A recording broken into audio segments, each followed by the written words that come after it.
Okay, today is a continuation of things that have been spoken about in the past couple of chaburas, such as status of a corporation, halacha, and it's also, they tell me that this year Shabbos HaGodol is Erev Pesach, and Minhag Yisrael is when Shabbos HaGodol is on Erev Pesach, you say the Shabbos HaGodol drosha the week before. Yes. So this is the week of the Shabbos HaGadol drosha. So we'll talk about both of them together. But in the manner of the Yiddish speaker who, before he got up to speak, said, "Fard redden will sagen a paar Wörter." Before I talk, I'll say a few words.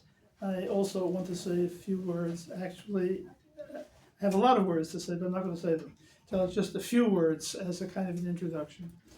I heard years ago in the name of the Brisker Rosa from Lorocha, they said Ben Torah can go into any profession he wants, except law. Why law? Because law teaches you to think lehepech v'das Torah. Their concepts are the reverse of the reverse of halacha. He was, but any other profession seemed not to have any particular objection. He was either 50% right and 50% wrong, or 100% right and 100% wrong. I'll talk about where he was right first. Where he was right is, and I'll try to explain why he was right and why the situation exists. If you look at the American legal system, there are many, many areas in which whatever principles are expressed in the system are quite antithetical to what you will get from Shas and Poskim. I don't have to give you too many. There are numerous. If you talk about something like proximate cause, the way we define proximate cause, or the way they define proximate cause, for much of which they define as proximate cause, is for us no more than a groma. You've got to have virtually a supervening cause in order not to have proximate cause. And there's a whole history of interpretation of the notion in the common law system. If you talk about something like respondent superior, that the master is responsible for the acts of his servant, we say in shliach levar, it could be a hepech min a hepech. If you talk about something like a will, it's interesting, Ramosha couldn't understand the common law system to the point where she thought that a will is a kinyan tumta. He didn't realize that a will causes property to pass achar misa, not before. So he thought, no, so will's like somebody once showed me, there's one state in the Union in which it passes after Misa and not before Misa. And just as an aside, only because if anybody knows the source, please let me know. I once found in a book, a textbook on property. It was a woodcut that was reproduced, and I was just glancing at it, I saw it, and I went back afterwards, years afterwards, to try to find it. Where was it? I can't find it. But I found it very, very revealing.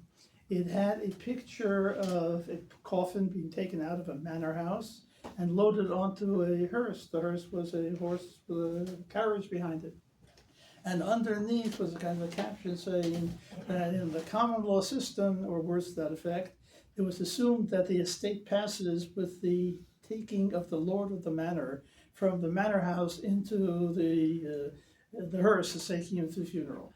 I took that when I saw it the first time. Unfortunately, I didn't realize that it might come to use some other time, that they also understood that you can't have something achamisa. So they had this interval between being dead and being put in the hearse. During that period, it could pass in one way or another. If anybody could find that woodcut for me, I would appreciate it very much. I did see a Far Side cartoon where the piano in the library going straight up said, well, he is taking it with him. Okay, it will help me. And, something like products liability. For us, products liability can't be more than a kroma. And I won't even talk about bankruptcy, because bankruptcy is machlokes shnui, to say the least.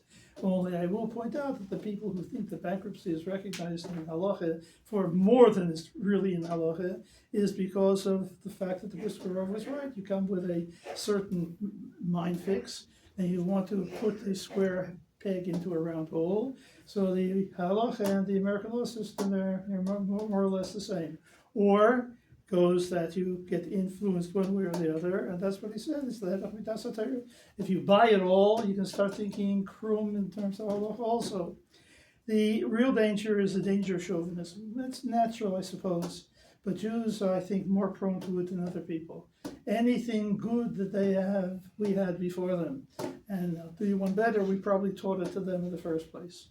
I don't remember the name of the author, but there is a book with the title Jewish Law in American Courts. It was published in the late 20s or early 30s by a professor of law at the University of Pennsylvania, in which he has chapter after chapter trying to show where common law, American law, where it all comes from halacha. Was he right? Was he wrong? I'm not terribly interested.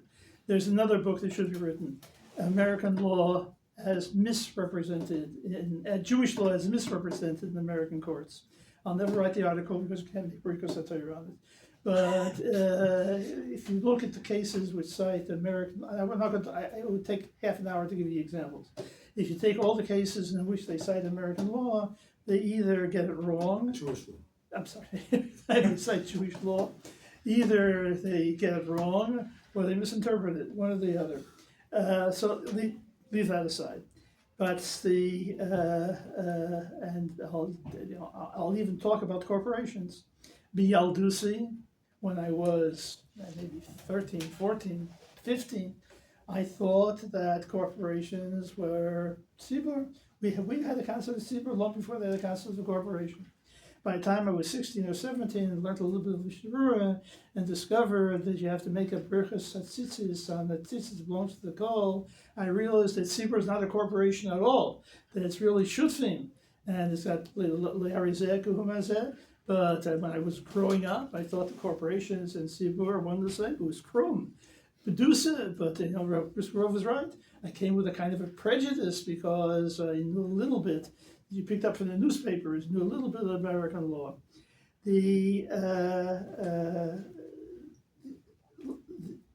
I could multiply the instances in many, many cases. The other part where the Riskarov was 1,000%, 100% wrong, or if you prefer, 50% wrong, if this was 100% wrong, 100% right, or 50% right, 100% wrong. What was wrong is he thought other professions are okay. There's no problem with other professions. There's not the profession per se, but the problem is that we grew up, or I grew up, I can't speak for anybody else. I can say that my grandchildren, great-grandchildren, are 6 generations in this country. They are not Americans. They grew up in Flatbush and in Lakewood. I'm only a 3rd generation American, but I am American to the core. And I have to do, sometimes I have to struggle to overcome it. They don't have to struggle to overcome it. To them, it's a double question. And I could hear it talk for another half an hour, talking, giving you all the examples in which this is true.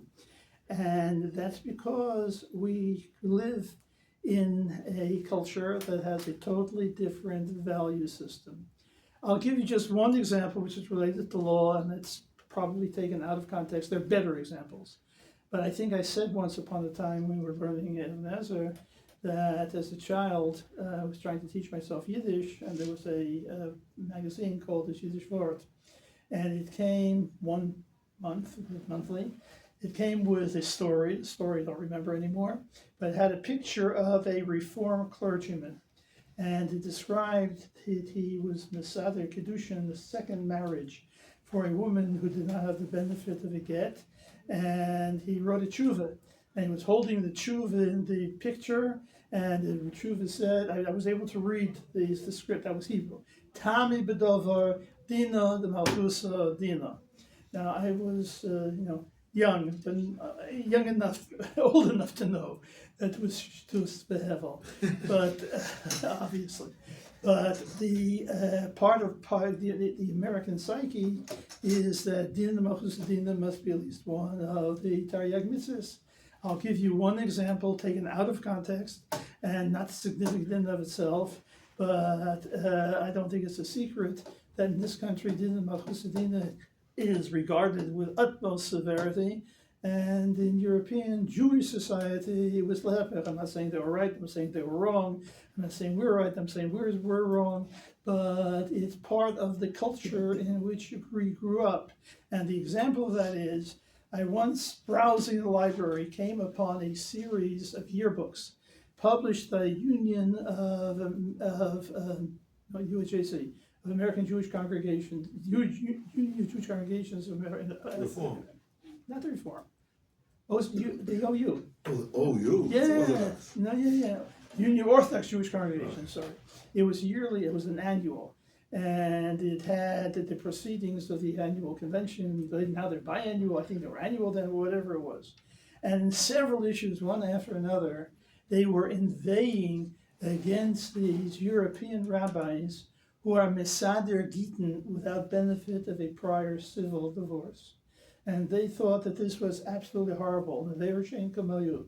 It was never also, and later the legislature in New York had to rectify all this by passing a statute which said explicitly that it is not contrary to the law to have a religious divorce prior to a civil divorce.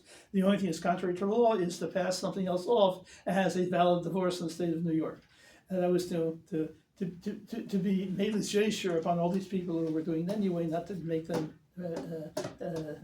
criminals or whatever. But that was all because they were very concerned about this concept. It was one of the concepts they were concerned with. They were born and bred a European. I'm not saying he's right. The European would kind of laugh at the whole concept. But that's what we're living in, and it's important to know that there are different Weltanschauungen, and that ours is not necessarily, in fact, it's usually not identical with that of the American culture. And I can give you examples in every facet of life, but then we wouldn't get to what we really have to talk about. This is a kind of ideological assimilation that has taken place, and it affects you. And I can tell you that it's hard to overcome. You have to know it's there in order to overcome it. But if you don't know it's there, you can't overcome it. It reminds me, and this is just a Dimion Bialma, there's a Teresh soil that has a report. Where it comes from, I don't know, but it comes of a painter who painted a picture of Moshe Rabbeinu, and the picture of Moshe Rabbeinu had him as a depraved, cruel, mean individual. That's what he looked like on the picture. And somebody showed it to Moshe Rabbeinu, and Moshe Rabbeinu said, "That's right, that's what I look like. That's what I am. I don't act that way. I don't behave that way. It's because I was goiver on my tunis, but my basic tunis weren't the Moshe Rabbeinu tunis." Sorry? Not the Teresh Yisrael. It's okay, whatever. And the source, I know that the source is not known. I suspect that it's not a very reliable source. But the Musa Haskell is there. There are people who have tunis and nefesh, and they have to overcome tunis and nefesh. And I will not relate it to contemporary matters at all. The Hanevin Yovin. In any event, that's where we're starting from. So let me say that as a kind of akdama, and let me go now to the concept of a tzibur and Erev Pesach. Erev Pesach shechal, the Shabbos particularly. The Shabbos Gadol Drosha is good only for the years in which Erev Pesach occurs on Shabbos. I have three sources for the Chavur today. The first is in volume 1 of Nesivos Halach. It's printed there with things that we're not going to talk about. Anyway, it needs a Shabbos Shuvah Drosha. You'll have the Drush there also. Shabbos HaKodel, I'm sorry. The second comes from the 8th volume of Contemporary Halachic Problems in two separate places. One which talks about the natural law basis of the revealed law, or worse to that effect. And the other is in the miscellaneous, dealing with a Hakdama to Masechta Bava Basra and the Vilna Shas. It was somebody written by a person, Moshe Levi Horowitz. I think he's listed as, or he's titled as the Abad of Pinsk, and it's there in context of historical controversy concerning the Vilna Shas. Not the Slavita Vilna controversy, that was different. Partly somebody in Berlin was putting out a Shas to compete with the Vilna Shas, and people were coming out volume by volume. People had already paid to make Kedima, and they were supposed to be paying for every volume as it arose. And apparently the Berlin was much cheaper. and he's writing here what's been affected Tshuva, which is made a preface to the Bava Basra.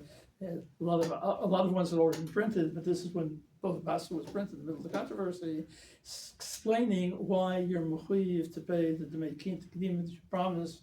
And don't talk to me about the technicalities of halacha, but basically he says that it's a kind of an a priori concept that you made a contract and you have to abide by the contract. And in both of those cases, you'll see that there's a concept of a priori, what I call the natural law concept, and I'll come back to that when we get to our topic a little bit later, not the Shas problem, but the other part that comes in the a priori basis of dogmatic law, or at least the Torah Shabbat. So let me start first with the Gemara dealing with Erev Pesach Shechal B'Shabbos. So we have a Gemara in Psochim Samach Vov, Toner Rabbanon, Halacha zu nis almo mibnei b'seiro, Pam achas abo osolius b'Shabbos, come out Erev Pesach and Shabbos. Shok chuvela yodu in Pesach deiches Shabbos in Loi. They didn't know. You bring a Korban Pesach on Shabbos. There are malachas involved, obviously. The shlit itself is a malacha. So they ask, Klub yesh odom yidea in Pesach deiches Shabbos in Loi. Omru lahem, odom echad yesh olam mibavel v'hillel abav lishmai. Shishimesh negdeli hadur shmaya v'avtalyan v'idea in Pesach deiches Shabbos in Loi. So he got Nid Hillel, he got it from Shmaya Vaftalion, and he's going to tell them, Sholchu v'karloi, Omrloi, what kind of kash is this, what kind of shail is this? Klum hatu yidei in Pesach teiches Shabbos in Loi, Omrlehem, v'chi Pesach echod yeshlonu b'shonu shedeiches Shabbos, haloi har b'yisr mimosayim psochim yeshlonu. You have 200 psochim that teiches Shabbos. Why shouldn't this one be teiches Shabbos? Where are the 200 psochim invented to midim, which are every day, plus the Korban Musaf. Those are all Deiches Shabbos. Omerloi minayin l'cho. He said, how do you know this? Omerlahem nemar moed b'Pesach v'nemar moed b'Tomid. Ma moed omer b'Pesach Deiches Shabbos. Similarly, the moed omer b'Pesach is also Deiches Shabbos. If Tomid is Deiches Shabbos, then Pesach is Deiches Shabbos. It's Exer Shavah. Exer Shavah Mayadei Mayadei. Then he has the second time. Void Kavachem Rahu. Umat Tomich ein Elnish Korish Deiches Shabbos. Pesach Elnish Korish and it didn't Deiches Shabbos. He's telling me if the Tomid is Deiches Shabbos, so Pesach is certainly Deiches Shabbos. Kavachem. Tomid, if you don't not makriv it, there's no Chiyuv Koros. Not makriv Korban Pesach, there'll be a Chiyuv Koros. Now, the first kasha is a very simple kasha, and a very obvious kasha. I don't know how the Bnei Rasera were learning in their yeshiva, but if they were learning Al Seder Hashas, as they did in Voloshin, it was only later that things changed differently, but that was part of the Masera, then they learned Shabbos before they learned Pesachim. And if they learned Shabbos before they learned Pesachim, then they should have known the Gemara Pesach Beis. Pesach sheshachtu b'midbar b'Shabbos shochtu. They say that the Pesach in Midbar was on Shabbos, and the Pasuk says they shechted in the Midbar. Sharei shom isa v'ahi b'chodesh harishon shana sheni zbechad l'chodesh shuka v'mishkan tana oisa yom notol atzar ataris rishon l'maisa bereshis etc. What's the cheshbon? Sharei, how do we know that it was Shabbos? Rish Chodesh be'echad b'Shabbos hoya. V'chosh Rish Chodesh be'echad b'Shabbos, that's the one that's Torah Torah, Rish Chodesh Nisan. Muchachu Shabbos yom shlusa chodesh kal b'Shabbos. Like this year, Sunday was Rish Chodesh, and Erev Pesach is going to be on Shabbos. You can't have it any other way. There's no Shona Muberes that puts in a few days between Rish Chodesh and Erev Pesach. So, and for Shittas Pesach, the Pasuk says, "Vaydaber Shomesh b'Yisrael Shana Shin says b'Yisrael b'Chodesh Rishon Leimor Vayasu b'Yisrael Pesach b'Mayadon." If that's not enough, it says that they did this Pesach Rishon B'Arbos Yom B'Chodesh Ben Rabbayim B'Midbar Sinai Kechol Asher Tziv Hashem Es Moshe Kenosu B'nei Yisrael. That includes the Shittas Pesach. So in the Midbar they brought it Erev Pesach Shechal B'Shabbos. And if they learned Shabbos before the learned Pesachim, they should have known that the Korban Pesach is Doichi Shabbos. What was their stuff in the first place? The answer to that kasha means a little bit. It comes in a different way. Is an Or Sameach. The Or Sameach is not the Or Sameach. The Or Sameach was published, or the article of the Or Sameach was published in a periodical. I think it was the Hamayon in Toshin Lamed Ches, I think. But it's a piece with the name of the Or Sameach on it. What does the Or Sameach say? He quotes a Mechilta. A Mechilta in Parshas Bo. V'shoch atu oisei kol kal adas Yisrael minayin at oimer shim'ein lam Yisrael al Pesach echad shekulam yitzrim b'yidei chivason Talmud Leimar v'shoch atu oisei kol kahal adas Yisrael v'shoch atu oisei. There is discrepancy here. There is a singular and a plural. V'shoch atu is plural and oisei is one. You have everybody shechting a single Korban Pesach. It's impossible. So he's saying that Kol Yisrael is shechted with a single Korban Pesach. And if that's not enough, you have a Gemara in Kedushin and Beis. Shekol Yisrael kulam yitzim Pesach echad. Talmud Leimar v'shoch oisei kol kahal Yisrael bein Arbaim.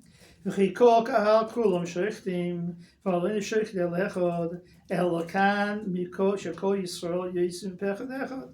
So how can all Yisrael be yitzim Pesach echad? So Rashi on the spot says in Kedushin. Rashi says that he held that Korban Pesach, that the Achila is not makim the Korban Pesach. Now again, the Or Sameach has a whole marochet in which he tries to prove the Mechilta held that Korban Pesach, the Achil's Korban Pesach is makim. I'm not interested in the Rayis. Doesn't make a difference whether the Mechilta did or didn't. But he goes on to explain both Mechilta and the Gemara, not like Rashi. He says that there are two dinim in the Korban Pesach. There's a Korban Pesach that comes b'teres yochid. We know all about that. Everybody has to bring his Korban Pesach, and it is a Korban Pesach. But the Gemara says that the Korban Pesach, he comes b'knufia.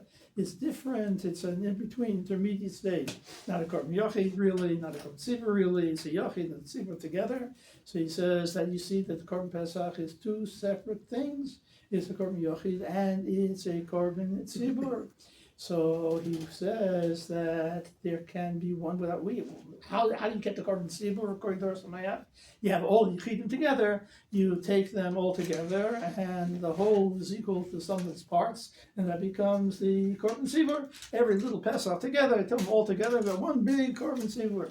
Says the Or Sameach, but the Mechilta is telling you that you can have a Korban Pesach with the Korban Tzibur without a Korban Yochid. What if you don't have enough Korbanos for everybody to share? That doesn't mean that the Korban Tzibur is bottled. So Kol Yisrael can be Yitzeh with a single Pesach, and the single Pesach is there b'teiras Tzibur. It becomes a Korban Tzibur, and there is no Korban Tzibur, there is no Korban Yochid that year. And as far as the Korban Tzibur is concerned, there's no halacha that Achila is makiv. It's what's makiv the Achila is the Korban Yochid. For the Korban Tzibur, it's not necessary. So somebody's derech v'chayka, they have to bring. We'll see in a second about that. We'll see about Pesach Sheni in a minute. But the same thing that the Or Sameach wrote in this article is in the Zera Avram, a little bit different, Menachem Zem, but the same Yisod, that there's a Korban Yochid and a Korban Tzibur, that's in the Zera Avram as well. Now, on the basis of that, it's pretty easy to understand the suffix of the B'nai B'Seira. B'nai B'Seira knew very well that the Korban Pesach in the Midbar was Nishkat on Shabbos.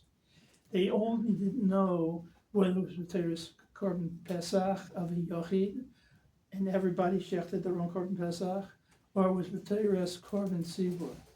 L'mayin nafkamina. The nafkamina is whether everybody could bring their own Korban Pesach, or they had to be ate with a single Korban Pesach. If you go back to the Psukim, there's no pasuk that says they ate the Korban Pesach that year. The B'Seira didn't know, was it Nechal or wasn't it Nechal? What was it? it was a Korban Tzibur, didn't have to be an Echal. By the same token, it was a Korban Tzibur, and Korban Tzibur was Deiche Shabbos, but the Korban Yochid wasn't Deiche Shabbos. I'm used to Korban Tzibur with a single animal. I don't need everybody to bring an animal. If it's the Korban Pesach that's Deiche, then if it's the Pesach the Yochid that's Deiche, then obviously everybody can bring his own Korban, but there's Yochid, and it'll be Nechal also. So that's the first. And then comes the Oid Kal V'chomer. Now, the Oid Kal V'chomer, I don't want to belabor the point. There are lots of, what do you need 2 reasons for? If you have Gzera Shova, then what do you need the Kal V'chomer for? So the problem is, you look in Rashi, you look at others there, that Hillel was telling them, if you Gzera Shova is only Kabbalah with Messiah. If you don't have Messiah for the Gzera Shova, I'll give you another reason. For that, you don't have to have a Messiah, Kal V'chomer, or Dan Me'atzmai. And he's giving them a new one, a new Kal V'chomer altogether. So he's saying, even if you don't think that the Gzera Shova is a good Gzera Shova, what's the Gzera Shova? I left out the point. It's Mayadeh Mayadeh. What is the Mayadeh of the Korban Pesach? It's Pesach Sheni. And Pesach Sheni is certainly a Korban Yochid. It's not a Korban Tzibur. So they're bringing Gzera Shova from the Korban Yochid of Pesach to the Korban, to Pesach Sheni, from Pesach Sheni, and they're telling me that the Pesach Sheni is just like the Pesach, it's just like a Korban Tzibur, and it's also Deiche Pesach. And there's also a Tosefta, if I can find it quickly, a Tosefta in the Psochim, it says that the Korban Pesach is Deiche Shabbos. Not only the Korban Pesach, the ordinary one, but Pesach Sheni also, and not only Korban Tzibur, but Korban Yochid also. So it seems to be almost like it's the words of the Tosefta. The Tosefta is telling you that this is what Mayadeh is teaching you. Mayadeh is teaching you that it's Deiche B'Teirus, Korban Yochid, and Korban Yochid is the matir of the Korban Pesach. So now obviously, in ordinary times, there's no separate Korban Pesach because Bob Knufia turns it into a Korban Tzibur. And we have all these individual Korbanos taken together, and putting them all together, you end up with a sum which is as great as the parts. Maybe not greater, but since all the parts together equal a Korban Tzibur, we've got a Korban Tzibur now also. That's one thing. But now let me go back to what is the purpose of the Kal V'chomer. The Kal V'chomer adds something very significant to the understanding of everything that we're talking about. Let me first talk about different kinds of mitzvahs. There are mitzvahs that are mitzvahs yochid. We know all about them. Most mitzvahs are mitzvahs of yochid. Every individual mitzvah is a mitzvah yochid. Then there are mitzvahs that are totally in the tzibur, that are the tzibur's mitzvah. It's a mitzvah that's not an individual mitzvah. Nobody has to be mekayim it, but the tzibur has to be mekayim it. The gimel mitzvahs in Stav, Mitzvos and Loretz, none of them were a chayvas yochid. Yochid was capable of being a man melech. No, Yochid was capable of building a Beis HaMikdash. No, Yochid was capable of Mechias HaMolek, etc., etc. So that's a korban. That's a mitzvah of the tzibur. So you have mitzvahs, a mitzvah which is a mitzvah of the yochid, and then you have other mitzvahs which are mitzvahs of the tzibur. There are mitzvahs which are in between. There are mitzvahs of a yochid, but there are mitzvahs which are totally in the tzibur. To take the obvious example, we deal with mitzvahs Rabbanon, maybe Parshas HaMolek. There maybe we need to Parshas HaMolek without reading from a Kriyas HaTorah with a minyan, but certainly the Chiyuv Rabbanon is to read it from a klaf, from a Sefer Torah, a kosher Sefer Torah, and to read a b'tzibur. So that's a mitzvah totally in the yochid. People who didn't daven the whole year with a minyan went from Parshas Ocher because you had to be Yitzhak Parshas Ocher, and you know you can be Yitzhak Parshas Ocher, you daven with a minyan. So all from the yeshuvim, the dorfs, they used to come to the city to be able to hear Parshas Ocher. There was a chayvas yochid that was totally in the tzibur. In Mikra Megillah, Mikra Megillah, presumably the two din Mikra Megillah, I won't go into that in detail, but besides the Chavis Yochid, you have the Lechatchila here with Tzibur because of Presuming Nisa. Presuming Nisa is by definition with the Tzibur. So if there are two mitzvahs in Mikra Megillah, one's reading it and the second being the first from the Nes, if we're reducing mitzvahs totally with Tzibur. So now we have to know, and there are other mitzvahs that can go into this analysis. I presume that Hakel is a mitzvah schal on the tzibur, not the yochid. I'm sorry. It's also one of those mitzvahs that you have to bring a noshin v'taf. What do you bring them for? It must be because I'm mechuyev to bring them, and you don't have Hakel without the whole tzibur together. So it seems to be I can't read Hakel at home, so I have to bring it to here. It's probably it's a chiv yochid, which is totally in tzibur. Now in korbanos, there are also the same thing.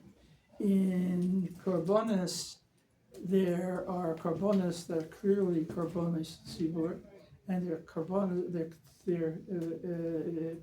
that are clearly korban yochid. Achatas and osham, those all the standard ones that b'al achet. Anything that's b'al achet is a korban yochid. The korbanos of the Shemenes Yemei is clearly a korban tzibur.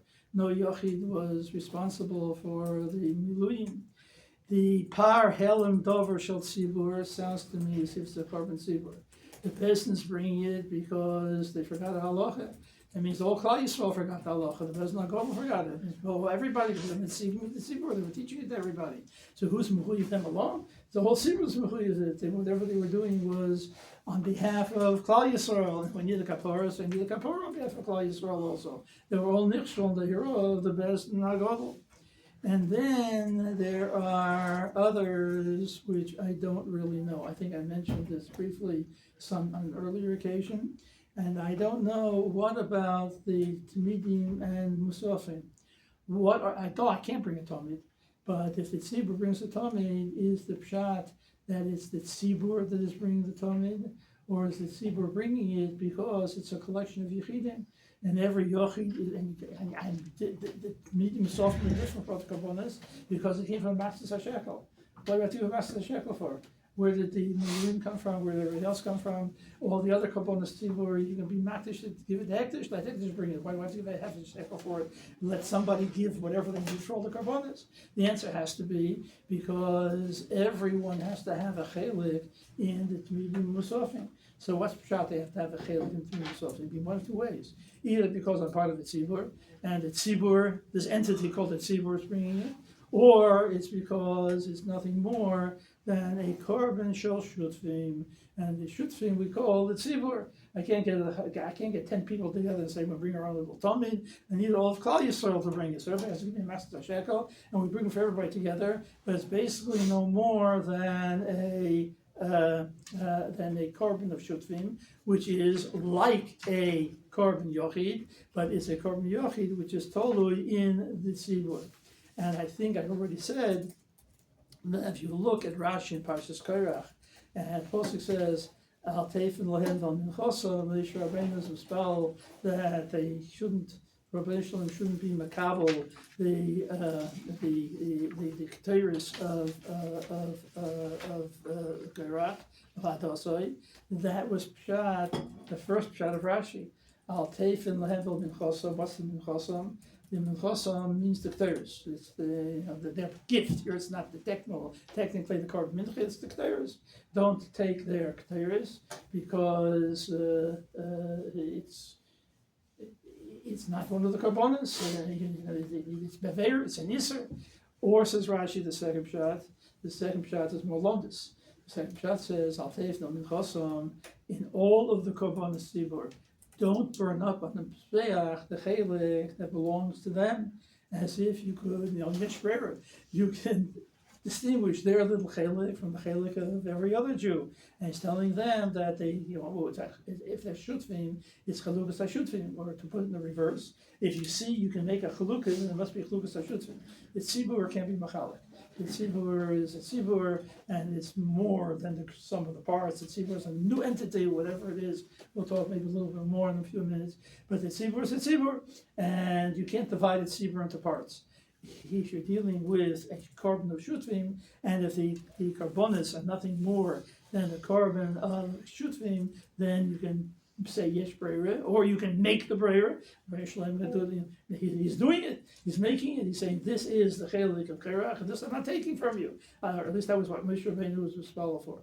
Now, if that's true, then we can go back and redefine the statement of Hillel. And one is Gzer Shaveh, and number two, there's a Kal V'chomer. What does Hillel say? Hillel is telling them, you want to know whether to bring a Korban Pesach on Shabbos. Of course, you bring a Korban Pesach on Shabbos. Mayadai. I'm bringing you Gzer Shaveh from Pesach Sheni. Pesach Sheni is clearly a Korban Yochid. So you'll tell me that I can bring my own little Korban Pesach, just like I brought the Korban Pesach. It's no raya at all.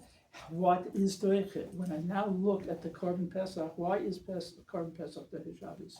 Is Korban Pesach Doichet Shabbos because it's a Hefts of Korban Tzibur?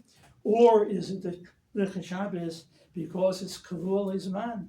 We know this, we have the principle, Korban Tzibur is Doichet Shabbos, Korban Yochid isn't. But why is a Korban Tzibur different from Korban Yochid? A Korban Tzibur is Kavul Izman. So what does that mean? Is that the urzach? Is that the cause in and of itself? Or is that only a kind of a siman? Whatever is kavul izman is a similar to sibur. Whatever is kavul izman is the korban is the Shabbos. So he's telling me, I'll bring you a raya. My raya is the Gzer Shaveh. If the Tmidim Musafim are deiche, then the Korban Pesach is also deiche. What's a Korban Tzibur? It's Kavul Izman. What's Korban Pesach? It's Kavul Izman. You'll turn around, Hillel knows very well who told you that the Korban Tzibur is deiche because it's Kavul Izman. It may be it's deiche for a different reason altogether, because it's the Korban of the Hefts of Tzibur. Who told you that the Korban Tzibur is a Korban of all the Yichidim together? And the reasons it's because Kavul Izman, and it doesn't have to be Korban Tzibur for that. I'll tell you that it's different. A Korban Tzibur is Doiche B'Teiris Korban Tzibur, and therefore, if it's going to be Korban, it could be Doiche, it'll only be one Pesach, but there is Korban Tzibur. Hefza Tzibur. How do I know that a Korban of Shutvim, the Korban Pesach, which is a Korban of Shutvim, how do I know that it's Doiche? Kal v'chomer, it's got nothing to do with Tzibur Yochid, it's got nothing to do with Kavul Izman, not Kavul Izman. Suddenly it's all totally in the Chiv Koros. I need that only if you tell me that a Korban Tzibur is not a Korban of Shutvim. If it's a Korban that belongs to Tzibur in its entirety, then it needs a new limud. It needs a limud from the Kal v'chomer, and that was the Sof of Leibseira. And Hillel had to come to be patient for them. They were mesupik. What's the halacha? They were mesupik in Rashi.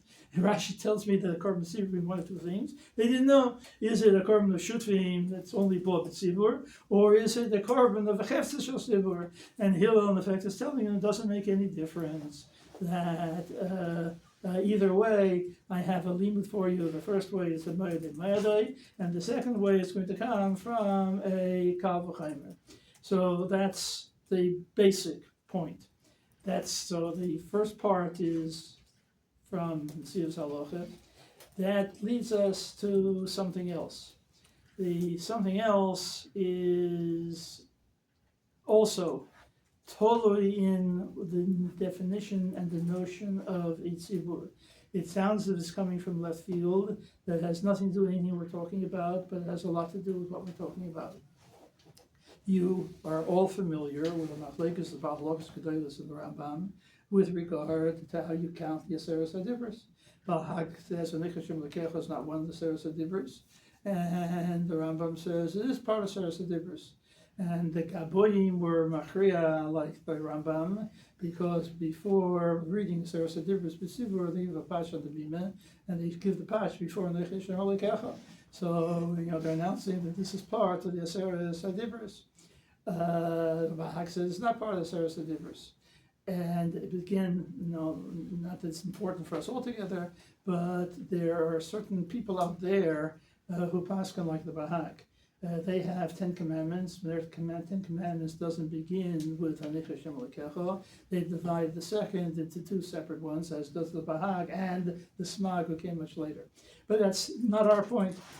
What is a curiosity is that there is a famous or an infamous copy or a kind of a reproduction of the Aseres HaDibros, which is hanging in a certain courtroom. I think it's in Tennessee, and it was a subject of a tumult, separation of church and state. How can you have this? Is obviously religious. How can it be adorning a secular courtroom? But they were smarter than people who were objecting.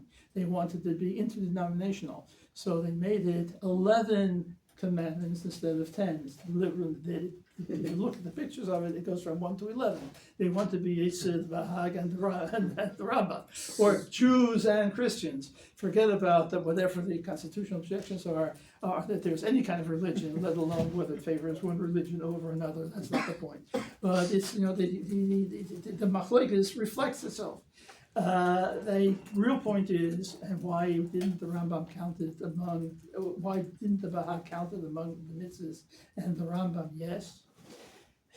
The point is fairly obvious, but a little complicated. There is a Ramban in the Sefer HaMitzvahs who explains why the Rambam includes it, and more or less why the Bahag doesn't include it. He says, logically, that it can't be a mitzvah. It's not. How can you have a mitzvah without a mitzvah? If you don't have a mitzvah, then where does the mitzvah come from altogether? And on the other hand, how do you know that there is a mitzvah unless you're mechuyev to accept the mitzvahs?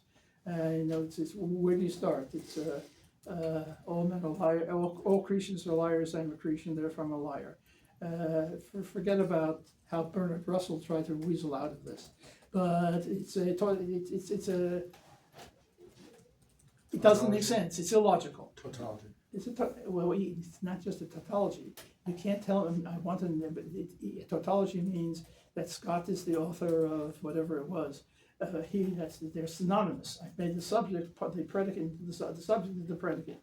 Here you're starting a premise, and by the time you're finished, the first premise is false. The third premise, the conclusion, disproves the first premise.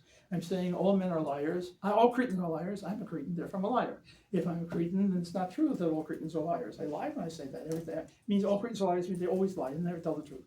So if they never tell the truth, then all Cretans are liars. So Moshe, what's going on here? And if you want to, you can ask the question a little bit differently. What's pshat in the mitzvah?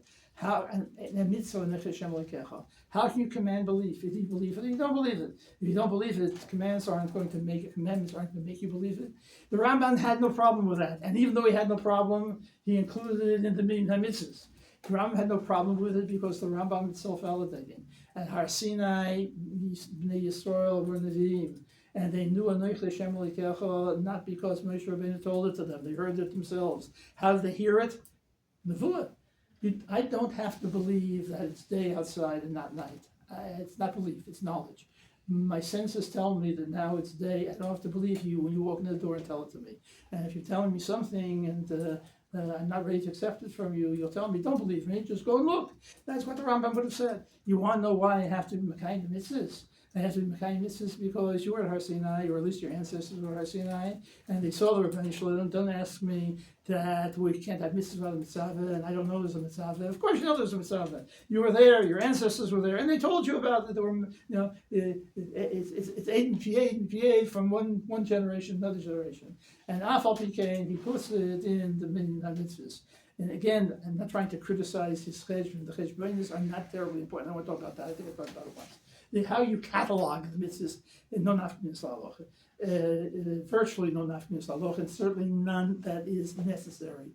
Again, I don't want to repeat things, but because of Sefer Krisus, if you divorce your wife, and not unless she's an Isha Roa, you're not going to get scar for it. And it's still the meaning of mitzvahs. And the mitzvahs is not limited to a woman who you're mechuyev l'garsha. So again, the Chafetz Chaim said that the word mitzvah doesn't mean good deed. It's not in the sense that you're doing things to get brownie points of one kind or another. The word mitzvah literally means it's a subject of itzivui. And his loshen, as they repeated to me, was they're not taryag mitzvahs, they're taryag inyonim. What he meant was taryag inyonim that are regulated. They're things that aren't regulated, do whatever you want. What you eat Friday night for the Suda is not regulated by halacha. It's not even yontif for the chiyuv of simcha. Whatever it is, kavod v'einik, but be my guest. Whatever you think is kavod v'einik for Shabbos. But there are other things which are subject to dogmatic revelation, which we call a mitzvah. And that necessarily means it's a good deed, like a mitzvah in Yiddish. A mitzvah in Yiddish is not the same thing as a mitzvah in Lashon Kodesh. In Lashon Kodesh it means it's the subject of tzivui. In Yiddish it means it's a good deed and you get scar for it. Those two are not the same. The same word, different languages, has different meanings. So now the question is that whether it's Anoich Hashem Lekecha is part of the Taryag mitzvahs or not part of the Taryag mitzvahs doesn't make a particle of difference. A Yid is mechuyev to believe Anoich Hashem Lekecha, whether it's part of the Taryag or not part of the Taryag. But Kan Haben Shoyel, it's not part of the Taryag. So you tell me, I don't know how I do it, but if I don't believe Tarei Chas v'Sholem, go find out how to believe. But if it's not a mitzvah, so what's going on here? Why should I have to go do it? It's not even regulated, it's nothing. Why do I have to go look for it? So why am I going to believe altogether? And remember again that if there's no mitzvah of Amunah in the Rebbeinu Shalom, then there can't be mitzvahs altogether. Everything is totally in that. So they're basically in Rishonim, there are two ways. The first way is Reb Sadia, who thinks, they call it a priori, I would call it natural law, but Sadia says it very clearly. He says that a person knows instinctively that there is a Rebbeinu Shalom. He knows it. You don't have to teach it to him. So what? So it's a Rebbeinu Shalom. And now, how do I know that he gave it to her in the first place? I wasn't there. How do I know that I have to believe everything that's there? To which he answers, or why do I have to follow what's there?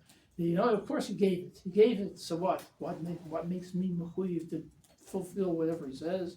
And I'm my analogy, but he says that if somebody created you, if you're going to figure out the Rebbeinu Shalom is the creator, we'll skip that step in a minute. We'll skip that step for the moment.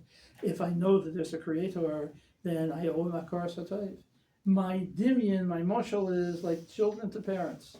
Psychologically, children want to keep their parents happy. Don't talk to me about rebellious child. It happens, but basically, naturally, just look at little kids. Kids do what the parents want them to do, but until they get a money, then they rebel. Then they have their own roots. But basically, the roots of the child starts out as being the roots of the parents. And why is it the roots of the parents? Because they know whose side the bread is buttered. That's they're taking care of them. He realizes that he's been taken care of. When he gets hungry, where does he go? When the baby wants to breastfeed, where does he go? He understands all of this. Therefore, he understands that there has to be a kind of akaras hatov. That's a priori. That's natural law. And says the subsadia. That's why you have to accept mitzvahs.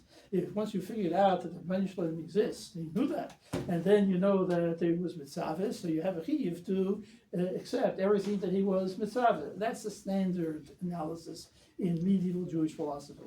There's a second mahalach which is more obscure. I know it only from a Tshuvas Rivosh. The Tshuvas Rivosh is Shin Tzadik Tes, but it's not the Tshuvas Rivosh. The Rivosh is quoting a Ramban in the Sefer HaMekach. I didn't know that there was a Sefer HaMekach till I saw the Rivosh. But the Sefer HaMekach was reprinted a couple of years ago. It's there. You can go look at the Sefer HaMekach.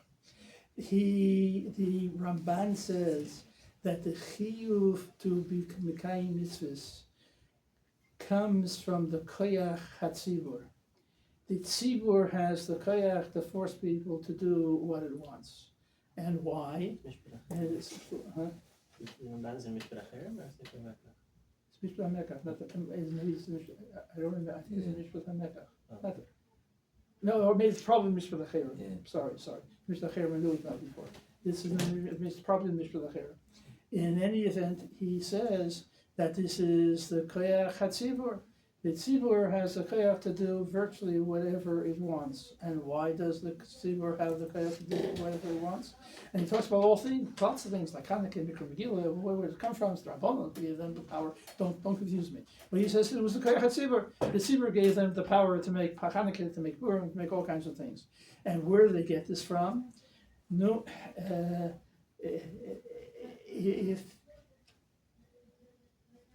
if Hobbes knew how to read Hebrew, I would have said that he plagiarized Leviathan from the Ramban, because it's exactly what he says in the Leviathan. People emerged from the jungle, and what did they do? They made a tzibur. And what's a tzibur? The tzibur has all kinds of rights that Yechidim don't have. Why does the tzibur have such rights? Because they ceded their authority to the tzibur. And they gave the tzibur to do all kinds of terrible things. So I entered into a contract with the tzibur. I gave the tzibur to do all kinds of things. Now I have to obey it. Who says I have to obey a contract?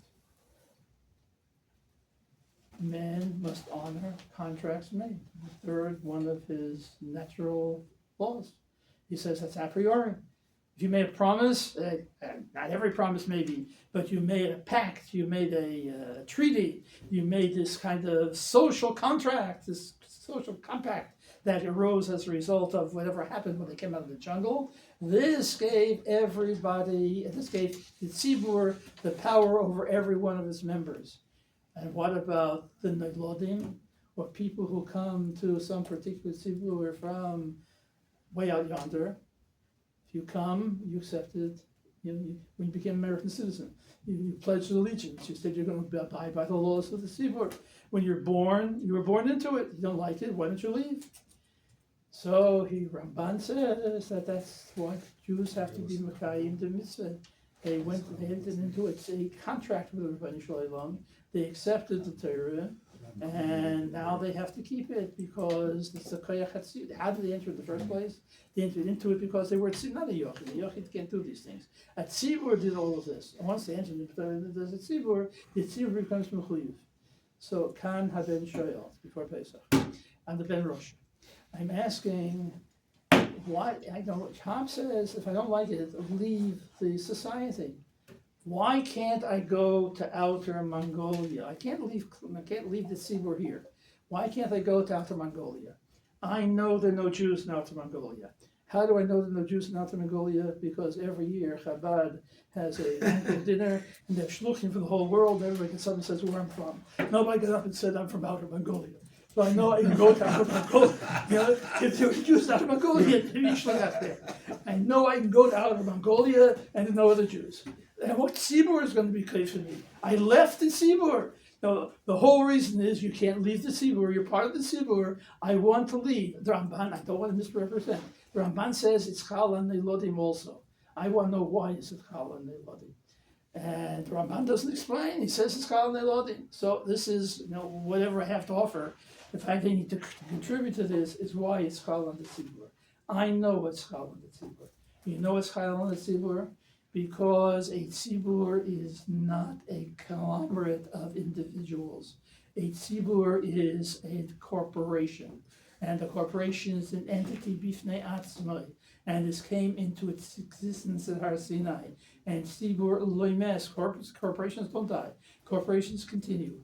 Tzibur is a tzibur, and I can't take myself out of the tzibur. It's impossible. Once you became part of the tzibur, I can't remove myself. How do I know that? Because Rabban Shalom says so. Rabban Shalom says once you enter this, you can't leave. You can leave any community you like, but you can't. Is nevertheless Yisrael. You can't declare yourself a non-Jew. Going down to Mongolia isn't going to help you. So what does this mean? This means that I'm explaining the Ramban on the side that there is such a thing as a tzibur. I know there's a tzibur only it from one pshat in Rashi in Chumash and Parshas Korach, and the one definition of the limud of Hillel with regard to Korban Pesach, that there is such a thing as a tzibur. What do I need a tzibur for? For Korban tzibur. It's not a conglomerate of Korban Ashutvim, it's a new entity. And that's the same thing that keeps me from going to Har Mongolia and saying that the Hachokas Rabbeinu Tam don't apply in Har Mongolia. They only apply, that's a whole part of the Hachok. I can go wherever I want, and you can't run after me. All the Takonis and the Xeris and the Chromim are only Chal on that Tzibur. They can't go beyond that Tzibur. I'm part of the Tzibur of Klal Yisrael, and whatever was given to Klal Yisrael, I can't renounce because I'm part of that Tzibur. That comes almost by definition. So once we reach that, we have a definition of a tzibur, but there's one thing that's a kind of a steer to me. The steer to, and it's the ultimate raya. We have a Maimer Chazal that tells us that he feared me harpor and vosmer v'kodesh mam l'shiach chalum v'loshen. He offered them the Torah and they refused it. But if he offered the Torah and they refused it, he's offering the same thing he offered Jews at Har Sinai. He wants to make everything's binding for future days. So they'll turn around and say, we're not a tzibur. You can't bind us for future days. The answer is that it's haba ha'talia. When did Klal Yisrael become a tzibur? When they accepted the Torah. And chas v'sholem, if some Uva would have accepted it before us, when the Rebbeinu was busy running around peddling it, they would have been the Am Segulo. He would have declared them the tzibur, and they'd be the only corporation that exists. And Jews would be like anybody else. But the Kabbalah Satira and the creation of a tzibur called Klal Yisrael, that's Gitav Yodei Von Kechad. The two sides of the same coin. The Rebbeinu created the tzibur when he created the Torah. When he gave the Torah, he mandated that it be accepted by something that he called a tzibur. A corporation is a creature of statute. Everybody knows that. A tzibur is the creation of statute. Who made the statute? The Rebbeinu made the statute. We can't make a statute for a very simple reason. We can't make a tzibur, a corporation, for a very simple reason. We can't create metaphysical entities. Try making a malach. It's only the Rebbeinu Shalom who can create metaphysical entities. It's part of the deal. Man has a physical universe, and he can create physical entities. The Rebbeinu Shalom has a metaphysical universe, and he can create metaphysical universes. He is the only one who can create a tzibur. And now, Am Nivra, the Hallel Kol, he created this. It's my own Russia. He created this, the Hallel Kol. Now you accept the Torah. That's the Hilula of the Rebbeinu Shalom. That's the Hallel. I made you, I made the Tzibur, I made the Torah, and I put them all together. And you can't resign. You can't go looking someplace else because you can't dissolve a corporation. You can't dissolve a corporation. He can give you the right to do it. He made it. He can dissolve. He can dissolve whatever corporations he wants. But you don't have the power to dissolve the corporation because the Rebbeinu Shalom didn't give you the power to dissolve that corporation. I think that's pshat. The Ramban doesn't explain it, and I think that it's really a lacuna of the Ramban. He doesn't explain why it's binding on succeeding generations and why I can't just remove myself. If you're talking about something which is only the Koyach HaTzibur, and as a Koyach HaTzibur, I should be able to remove myself from the Tzibur. I'm not bound by the Tzibur, just like I'm not bound by other things that come only from the Tzibur. Now, having said all of that, let me go back just a little bit. I'll make a chesimet me'en the psicha. We're already over time. A couple of weeks ago, when Rabbi Willig said something, I proceeded to talk about, maybe he mentioned it, I don't remember, it was a sabais. Achim before the Chalukah, what are they? So I think Rabbi Willig talked about I'm sorry, Rabbi Elchanan called it a new entity. It was a sabais, and we were gespart of Islam, what nomenclature to use. Why is that? And I insisted it's because the Torah created it. I can't create it. Sure it is, but only Rebbeinu Shalom can create what I call the corporation, a tzibur, and Tfusas Habayis. Rebbeinu Shalom can create Tfusas Habayis. I can't create Tfusas Habayis. I can't create anything similar to Tfusas Habayis. That was L'Shitosai. I only changed the nomenclature that Rabbi Willard used. I don't think Rabbi Chaim's right. Yeah, I am Rabbi Willard and Rabbi Chaim, it's the same thing. But I have a simpler explanation than Rabbi Chaim's. I know why there is Tfusas Habayis. There's in the Machlekes Rishonim with regard to Yisur Hana, whether there's Bailus on Yisur Hana, is there Yisur Gezel on Yisur Hana. What's this all about? If you go to a law school, again, that's why it's the end and if you could take a class in property, it's more likely than not that the first day the professor is going to walk into class and give a patch on the dish and bang on the stender, and he's going to say that property is a bundle of rights. What he means by a bundle of rights, I'm not really interested in, but he will emphasize that you have different kinds of rights. He'll explain one right, the other right, the third right, and he will tell you that's all there is. And you can divide property into different rights, and therefore, what follows from this, you can separate the rights, and you can transfer some rights without other rights, riparian rights, the right to the water, without right to anything else, servitudes, whatever you want. But it's absolutely incorrect in halacha. That's why halacha has a different perspective on the whole business. It's wrong, at least according to the Rishonim mold, that there is a Yisur Gezel and Yisur Hana, because there's Bailos and Yisur Hana. What rights do you have to Yisur Hana? You have zero rights to Yisur Hana. There's nothing you can do with it. You can't have any enough from it. And don't talk about Shleik Derech Hana. Shleik Derech Hana could also be also with the rights. But if you're not allowed to have Hana, what does it mean to say it's mine? I'm talking about, well, again, I don't like these words. Kant would have called it a ding an sich. Locke would have called it a substratum. It's something we call the Chaimer Yuli. There's something which doesn't have any attributes. It's matter, pure matter, nothing more than matter. You can't describe it in any other way except the Chaimer Yuli, whatever. Hylic substance, they translate into English. But which got no adjectives. There's no way to describe it. It's just thing by itself. Property is a thing by itself, a ding an sich, literally. And everything else comes afterwards. And that's why Yisur Hana can have Bailin. I have Bailus on the Chaimer Yuli. Eventually I had Bailus on the Chaimer Yuli too, even though it didn't have the attributes. So he created the Chaimer Yuli. That's why it was his. So there can be such a thing as a Chaimer Yuli. The only thing that can the only thing that can have a non-physical existence, the only thing that has a non-physical existence is a metaphysical entity. I can't create a metaphysical entity. Metaphysical entities, you can create legal fictions, if you like. You can legislate a corporation, but that doesn't make it real. It's a myth. But there's some person who can legislate myths, and not myths anymore.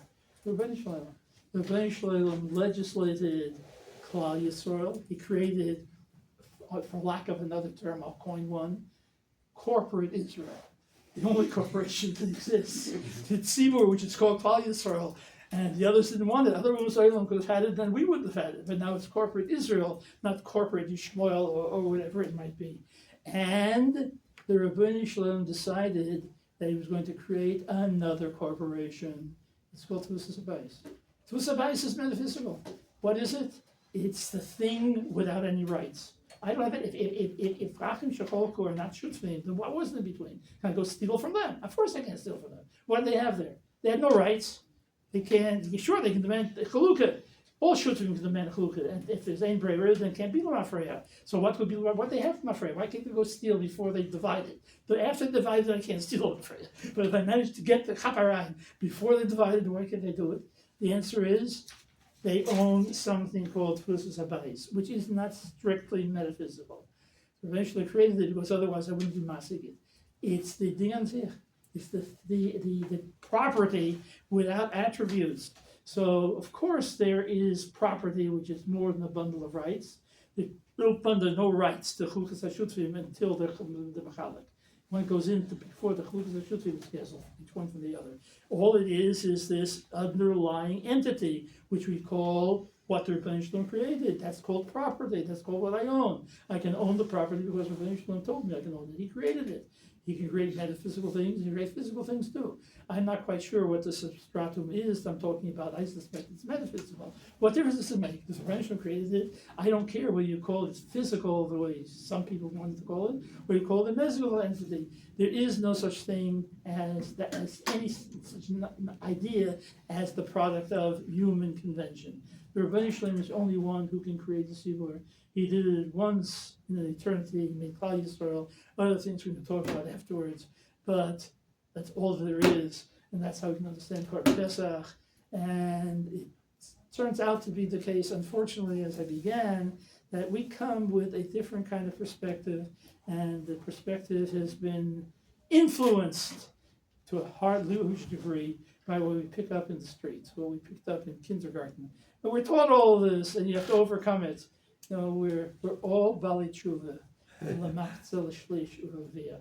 I said before at the beginning that I'm a third generation American. My great grandchildren are different.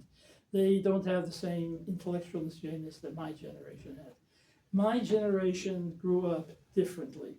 And before we learned anything, we learned all the things that we had to speedily forget. All of the prejudices, intellectual prejudices that were ingrained in us, we got from not from Missouri. We got it from elsewhere, and you had to make an effort to overcome it. Lahavdil, no comparison, but like the Tiferes Yisrael with this little story about Moshe Rabbeinu. And again, can't talk anymore about the Sinai Rabbim. Some people succeed better, some people succeed less, and some don't even try. Some of them remain that way till May of Esrim Shana, because they're left with, it's a kind of quasi-Avodah Zarah, I would call it, an intellectual kind of Avodah Zarah. A Weltanschauung with a set of principles and even ethical and moral norms that have nothing to do with Judaism. Usually, there's no such thing as the Judeo-Christian morality. It's a misnomer. But to the point where people think there is. And they've sold it to people out there. And that's because Nebuch, we have this original sin called Americanism. We're born into it, and we have to overcome it. That's come. Shkoyach. Next week, I think we'll see if we're on Tuesday at 3 o'clock. Hopefully back. We'll see. We'll see. Look at that.